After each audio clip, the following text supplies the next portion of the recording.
Bana brokolini tayyorlab oldim. Suvimiz qaynab chiqdi. Bu safar ko'proq suv qo'ydim. Sizdan kapustadan ko'ra. Tuzni men sal ko'proq solaman-da endi. Ish qilib sho'r qilib qo'ymasam, oxirgi mahal sho'r qiladigan bo'lib oldim ovqatni to'g'ri.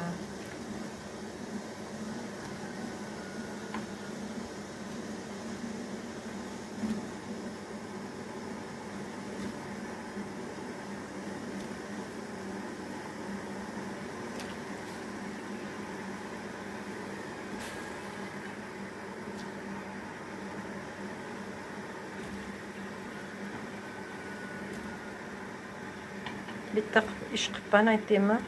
Qilmabman to'yist. Brokolini bir sidra suvda chayqab bo'lmabman. Endi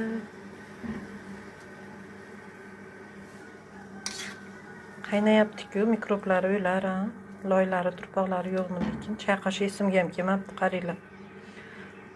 Videoga olaman, snimat qilaman deb chayqasham esdan chiqib qolibdi. Sizlarda ham shunaqa ishlar bo'lib turadimi? Yo, men faqat men shunaqa bo'lib qolganmanmi? Tavba, brokolini ham chayqamabman. O'z odatim bir narsani chayqaveraman, yuvaveraman. Ovqat pishirayotganimda qo'limni yuvib artaverganimda dasmol sochiqlarim ho'l bo'lib ketadi-da odatda.